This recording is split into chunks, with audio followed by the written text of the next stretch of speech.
Hello everyone, welcome to Synopsis. Myself Sandeep Rajur and today we are going to talk about section 43.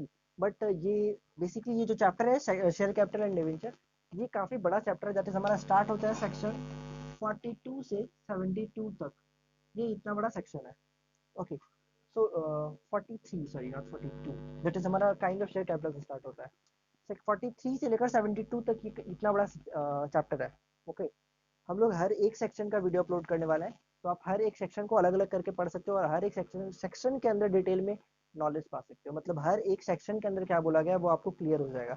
Section के अंदर क्या है, sub section के अंदर क्या है, कितने क्लॉज है, क्या है, सब पता चल जाएगा यहाँ पे। ठीक है। पूरे चैप्टर वाइज वीडियो बनाया जा सकता है, बट पूरे चैप्टर में क्या है ना, आपको उतना मतलब डिटेल नॉलेज नहीं मिलने वाला। एक चैप्टर के अंदर कुछ कुछ पॉइंट फटाफट फटाफट बता दिए गए और फिर मूव कर जाएंगे आगे। तो इससे बेटर है कि हम लोग एक एक सेक्शन के बारे में जान लें। सेक्शन 43 दैट इज हमारा काइंड ऑफ शेयर कैपिटल है।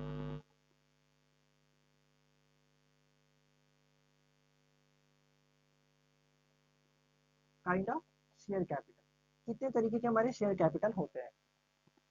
What is share capital, I think ये बेसिक नॉलेज होना चाहिए आपके पास। What is share capital, because आप लॉ पढ़ने आए हुए हैं, कंपनीज एक्ट के सेक्शन 43 को पढ़ने आए हुए हैं, तो आपको ये पता होना चाहिए व्हाट इज शेयर कैपिटल। अगर ये नहीं पता है तो आपको ये इसके लिए दूसरा वीडियो है, व्हाट इज शेयर कैपिटल, वो देख सकते हो। उसमें ये बताया कि शेयर कैपिटल होता क्या है, भैया शेयर क्या होते हैं, यहाँ से स्टार्ट किया हूँ मैं। ठीक है, जस्ट बिकॉज कुछ 11 के स्टूडेंट भी अगर ये देखना चाहे तो भी उनको समझ में आ जाए। ग्रेजुएशन वालों को भी समझ में आ जाएगा, आई थिंक आ जाना चाहिए। आप तो इतना बड़े हो गए हो कि यार शेयर कैपिटल क्या होता है पता होगा। So kind of share capital के बारे में बात करें हम लोग, कितने तरह के शेयर कैपिटल होते हैं। एक नाम तो सबके जवान पे फिट होता है, दैट इज हमारा इक्विटी शेयर कैपिटल। चलो बिल्कुल सही बोला आपने।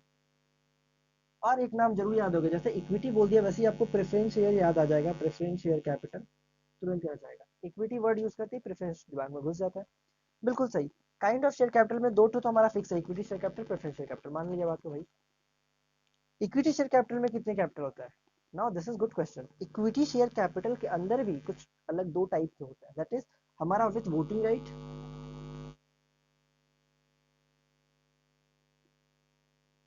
एक में होता है हमारा वोटिंग राइट, एक में होता है differential right. What is the word.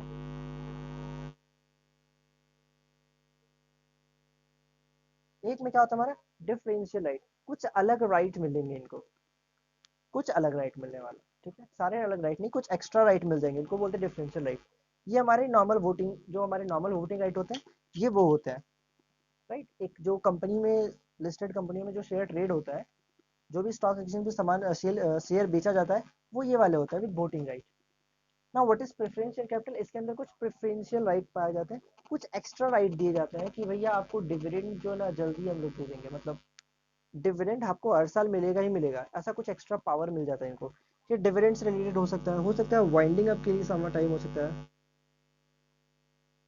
Winding up के लिए हो सकता है इनको एक्स्ट्रा होता क्या है, इनको मिलता है वाइंडिंग अप के टाइम इनको एक्स्ट्रा राइट मिलता है कि आपको पहले पैसा दिया जाएगा इक्विटी शेयर वालों से। प्रेफरेंस शेयर अगर आप होल्ड करके रखे हो तो इक्विटी शेयर वालों को पैसा बाद में मिलेगा, पहले पैसा प्रेफरेंस शेयर वालों को दिया जाएगा, जो बच जाएगा वो इक्विटी वाले को मिलता है। एंड नॉर्मल कोई भी डिविडेंड इशू होता है तो पहले प्रेफरेंशियल वालों को देते हैं, फिर इक्विटी वाले को देते हैं, because they have preferential right. What is the word, preferential,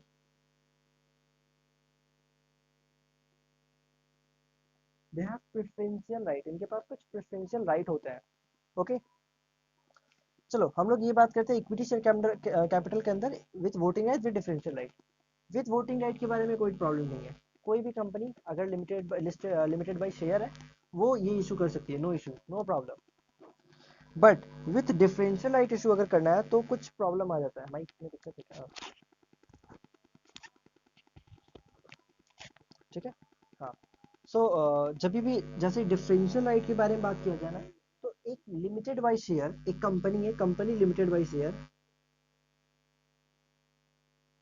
अगर कंपनी के पास शेयर है और कंपनी चाहती है कि भाई हम डिफरेंशियल राइट के शेयर इशू करें, तो उसको कुछ एक्स्ट्रा कंडीशंस है वो कंप्लाई करने पड़ेंगे। उसके बाद ही वो जाके वो चाहे तो ये शेयर इशू कर सकती है विद डिफरेंशियल राइट, अदरवाइज वो कर नहीं सकती है। ओके, सो वो आखिर क्या है, कुछ राइट्स है वो हम लोग देख लेते हैं, एक सेकंड। क्या बोला गया है, कुछ राइट्स पहले यहाँ पे अब इसको, प्रेफरेंशियल राइट आई थिंक आप क्लियर हो चुका है। What is preferential right, company limited by share, सबसे पहला कंडीशन क्या है, कंपनी लिमिटेड बाई शेयर होनी चाहिए, मतलब कंपनी के पास बेसिकली शेयर कैपिटल होना चाहिए, है ना। दूसरा AOA article of association, AOA article article of association उसको पावर दे रहा हो कि वो ये ऐसा काम कर सकती है। तीसरा जो भी ऑर्डिनरी रेजोल्यूशन पास करना होगा, the issue of share is authorise by an ordinary resolution pass at a general meeting, मतलब ओआर इन जीएम पास करना होगा, ordinary resolution in general meeting ये पास करना पड़ेगा आपको। Provided that where the equity share capital of a company listed on recognized stock exchange, the issue of such shares shall be approved by the shareholder through postal ballot। और of course postal ballot का भी system यहाँ पे applicable होगा अगर company का जो ये जो शेयर्स है अगर वो स्टॉक एक्सचेंज पे लिस्टेड है। लिस्टेड कंपनियों के लिए पोस्टल बैलेट वाला भी कॉन्सेप्ट आएगा। एक सेकंड, ठीक है। सो लिस्टेड कंपनियों के लिए ये पोस्टल ओवर इन जिम जो है ये पोस्टल बैलेट से पोस्टल बैलेट के थ्रू पास होना चाहिए। ओके, अदरवाइज अदर कंपनियों के लिए जैसे उनका नॉर्मल वो वोटिंग जो है जैसे नॉर्मल ओवर इंजिम करते हैं वैसे ही करेंगे, ठीक है। सी, इसके अंदर एक नया प्रॉब्लम जुटा हुआ था, एक नया क्लॉज आया था अमेंडमेंट के through. The voting power in respect of the share with differential right of the company shall not exceed 74% of the total voting power including voting power in respect of equity share with differential right issue at any point of time। ये एक नया word जुटा हुआ है। क्या word आया भाई, एक बार फिर से पढ़ते हैं। वोटिंग पावर क्या है, voting power in respect of the share, जो भी शेयर के लिए जो वोटिंग पावर है विथ डिफरेंशियल राइट, मतलब डिफरेंशियल राइट में जो हमको वोटिंग पावर मिलेंगे, डिफरेंशियल शेयर में जो हमको वोटिंग पावर मिलने वाले of the company shall not accessed 74% of total voting power, वो कभी भी 74% से ज़्यादा नहीं जा सकता है। 74% ऑफ टोटल वोटिंग पावर से ज़्यादा नहीं जा सकते हैं एट एनी कंडीशन। वर्ड क्या है, डिफरेंशियल वोटिंग राइट के पावर्स, डिफरेंशियल वोटिंग राइट जो भी है वो 74% से ज़्यादा एक्सीड नहीं कर सकते हैं। इंक्लूड ठीक है, including voting power in respect of equity share with differential right issue at any point of time. Including इसमें किसको किया गया, अगर पहले भी कभी इशू कर दिया है हमने, मान लेते हैं 2 साल पहले हमने इशू किया था 5%, ठीक है, इस साल इशू कर दिया 60%, टोटल 70 कितना हो गया, सॉरी 65% हो गया। हाँ, ये चल जाएगा बेचारे, ये वाला काम चल जाएगा क्योंकि 74% से कम है, 74% को एक्सीड नहीं कर सकते हैं। We can not exceed this word that is 74% को। क्या है, एक बार फिर से वर्ड देखें। ये अमेंडमेंट आया है इसलिए तीसरी बार बोल रहा हूँ, बहुत ज़रूरी पॉइंट है, बहुत नया पॉइंट है, इसीलिए बोल रहा हूँ बार बार।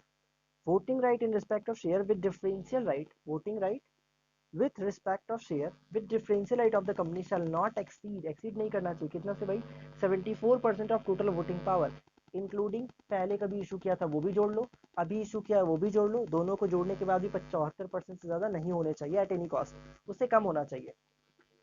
डी नंबर एक क्लॉज था वो अब हट चुका है, अब इस दुनिया में नहीं रहा। डी नंबर क्लॉज हुआ करता था कि कंपनी का पिछले 3 सालों में डिविडेंड देने का अच्छा रिकॉर्ड होना चाहिए, जो पॉइंट को अब हटा दिया गया है क्योंकि कंपनियों के लिए इट इज़ नॉट मैंडेटरी कि आप डिविडेंड दो, ठीक है, इट इज़ अब मैंडेटरी नहीं रखा गया है, अब मैंडेटरी नहीं है ये चीज़, मतलब डिविडेंड देना जरूरी नहीं है, कंपनी दे भी सकती है नहीं भी दे सकती है। सो गुड रिकॉर्ड का सवाल ही उठ नहीं उठता है, कंपनी 3 साल से अगर डिविडेंड नहीं दे रही है तो कैसे अपना ये पॉइंट प्रूफ करेगी, ठीक है। Company has not default in filing of financial statement and annual return, मतलब अपने financial statement plus annual return इन दोनों को पिछले 3 ईयर में आपने कभी डिफॉल्ट ना किया हो, लास्ट 3 सालों में फिनेंशियल स्टेटमेंट और एनुअल रिटर्न बिल्कुल टाइमली फाइल किए हैं तो आप ये चीज़ कर सकते हो। The company has not subsisting default in the payment of declaration of dividend, अगर डिविडेंड डिक्लेयर कर दिया है सेक्शन 123 124 बहुत कुछ पढ़ चुके हैं हम लोग उसके बारे में, सो वो वीडियो आप देख सकते हो, वो भी अपलोडेड है।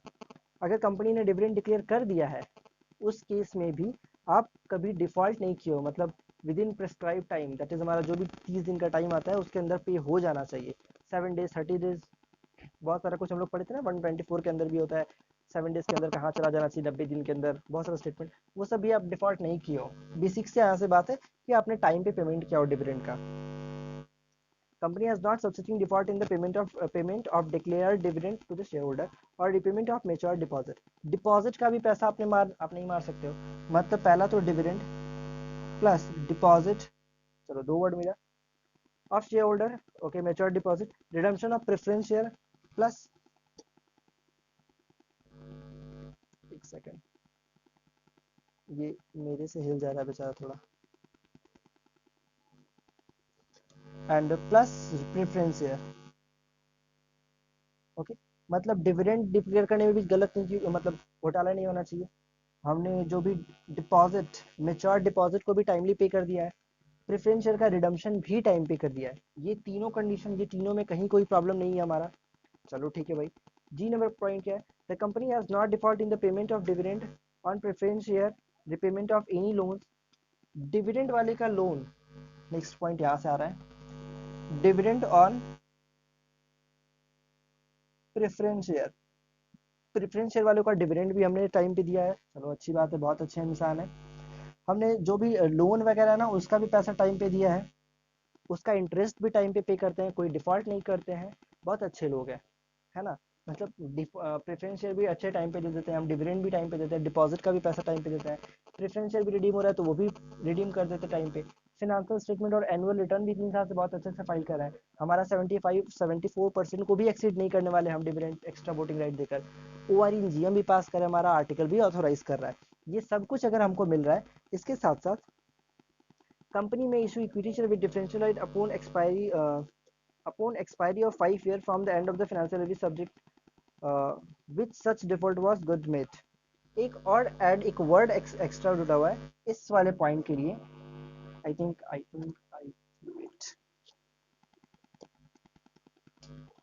इस वाले पॉइंट के लिए एक एक्स्ट्रा एडिशन पॉइंट जुड़ा हुआ है, एक प्रोवाइजो क्लॉज आया हुआ है। क्या बोला गया है कि आप पहले तो dividend of preference share plus lone वगैरह आपने कभी डिफॉल्ट नहीं किया हो, ओके, यही ना। Company has not default in payment of dividend or preference share, repayment of term loan from the public finance institute or a state bank, state level finance institute or a scheduled bank that become repayable or interest payable। मतलब कहीं भी आपने default नहीं किया है, यही चीज बात है। प्रोवाइडेड एक वर्ड आ गया है, ये भी अमेंडमेंट के थ्रू जुड़ा हुआ था। प्रोवाइडेड क्या बोला गया है? अगर कभी आपने डिफॉल्ट किए हैं, अगर कभी आपने डिफॉल्ट किए हैं, तो कंपनी में issue equity share with differential right upon expiry of 5 year from the end of the financial year which default was made good. मतलब इस वर्ड के अंदर क्या जान है, क्या पॉइंट अदम है इसमें। प्रोवाइडेड बोला गया है अगर मैंने कभी ये गंदा काम कर दिया, सी एन एग्जांपल, 2012 में, 2012 एक खतरनाक साल था, दुनिया तबाह होने वाली थी, ऐसा अफवाह उड़ा था। हमने बोला कि 2012 तो दुनिया खत्म हो जाएगा, क्या करना है, डिविडेंड नहीं देंगे या फिर लोन का पैसा नहीं देंगे, डिफॉल्ट कर दिया, ओके, और दुनिया बच गई। अब दुनिया बच गई तो भैया 2013 में हम फंस गए। हम 2013 में देखिए यार तो फंस गए, 2012 में दिसंबर के टाइम था, दुनिया खत्म होने वाली थी, खत्म हुई नहीं, हम तो फंस गए। 2013 में हमने डिविडेंड नहीं दिया, मतलब अभी भी डिफॉल्ट को हमने ठीक नहीं किया, एग्जाम्पल है, डिफॉल्ट ठीक नहीं किया। 2014 में हमने डिफॉल्ट ठीक कर दिया, क्या अब दुनिया चलेगी? ऐसे ही चलेगी, कोई उपाय नहीं है। इन दैट केस हमने 2014 में मतलब अपने डिफॉल्ट को ठीक कर दिया। 2014 से 5 साल जोड़ेंगे, ये फाइनेंस ईयर के बाद से 5 साल जोड़ेंगे, 14 के बाद 15, 16, 17, 18, 19, 2019 तक हम डिविडेंड नहीं दे सकते थे। 2020 में, सॉरी 2020 में ये डिफॉल्ट एकदम साफ हो गया, मतलब 5 साल बीत गया ना। जिस दिन हमने डिफॉल्ट को ठीक किया था, डिफॉल्ट कब का था? 2012 का था। ठीक कब किया है? 2014 में किया है। तो जिस दिन ठीक किया है उस दिन से उस फिनांस ईयर से 5 साल लेंगे, ओके। उस फिनांस ईयर से 5 साल लिया, मतलब हमारा ये डेट, इस डेट पे हम लोग क्या कर सकते हैं, इशू कर सकते हैं अब अपना डिफरेंशियल राइट, डिफरेंशियल राइट वाला शेयर इशू कर सकते हैं। तो अगर हमने ये गलत काम किया भी है तो हमारे पास एक रास्ता है कि भैया जिस दिन ठीक किया उसके बाद 5 साल तक वेट करोगे, and after 5 year you are get right to issue that share. Next, the company has not been penalised by the court. कभी आप कभी का बात नहीं करेंगे, कंपनी ने आपके ऊपर, सॉरी कोर्ट ने आपको प्रोहिबिट नहीं करके रखा हुआ है कि आप ऐसा इशू नहीं कर सकते हो, या फिर ट्राइब्यूनल ने आपके ऊपर पेनल्टी नहीं लगाया हुआ है, ओके। लास्ट 3 ईयर में, कब का बात कर रहे हैं? लास्ट 3 ईयर का बात कर रहे हैं। लास्ट 3 सालों में आपके ऊपर कोर्ट ने कोई पेनल्टी नहीं लगाया हुआ है, आरबीआई ने नहीं लगाया हुआ है, सेबी ने नहीं लगाया हुआ है, ठीक है। आप कोई भी स्पेशल कॉन्ट्रैक्ट में घोटाला नहीं किए हुए, ऐसा बहुत अच्छे इंसान हो आप, यहाँ पे भी प्रूव हो रहे हो। दूसरा, explanatory statement to be annexed, okay, बस यहीं तक है। सो ये हमारा मेन कंडीशन था, बेसिक जो सबसे इंपॉर्टेंट कंडीशन था ना, ये था। इसके बाद भी कुछ कुछ पॉइंट आने वाला है, दैट इज हमारा एक्सप्लेनेटरी स्टेटमेंट हम लोग एनेक्स करेंगे जो हमारा सेक्शन 102 101 के अंदर आता है। नोटिस 101 में भेजते हैं, एक्सप्लेनेटरी स्टेटमेंट डालेंगे उसके साथ साथ कि क्या हम लोग इशू कर रहे हैं, कितना डिफरेंशियल राइट दे रहे हैं, इसके अंदर हम लोग सारा प्राइस का डिटेल दे रहे हैं, प्राइवेट प्लेसमेंट वगैरह है वो सब कुछ का डिटेल, सारा एंटायर डिटेल हम लोग उसके अंदर डालेंगे। अपने जो भी नोटिस है वही सारे पॉइंट लिखे हुए हैं, I am not going to read it. Okay, और इसमें नहीं है किस प्राइस पर इशू होने वाला है, क्या कंट्रोल में चेंजेस आने वाले हैं, एवरीथिंग आपको सारे कुछ डिटेल 101 के अंदर, सॉरी 101 में जो नोटिस जाएगा, 102 के अंदर एक्सप्लेनेटरी स्टेटमेंट जो रहता है उसके अंदर सारे डिटेल आपको पुट करने पड़ेंगे, and then you can send it, उसके बाद आप उसको भेजोगे। ओके, सो ये एक छोटा सा सेक्शन था जो कि इतना टाइम लिया। सिर्फ हमने सिर्फ ये देखा है कि डिफरेंशियल राइट को कैसे इशू करना है, तो कैसे इशू करना है अब हम लोग जान चुके हैं ना। कैसे इशू करना है एक बार फटाफट रैपिड फायर में देख लेते हैं। सबसे पहले तो हमारा कंपनी लिमिटेड बाय शेयर है। दूसरा, आर्टिकल ऑफ एसोसिएशन हमको परमिट कर रहा है कि हमारा एओए ऑथोराइज कर दिया।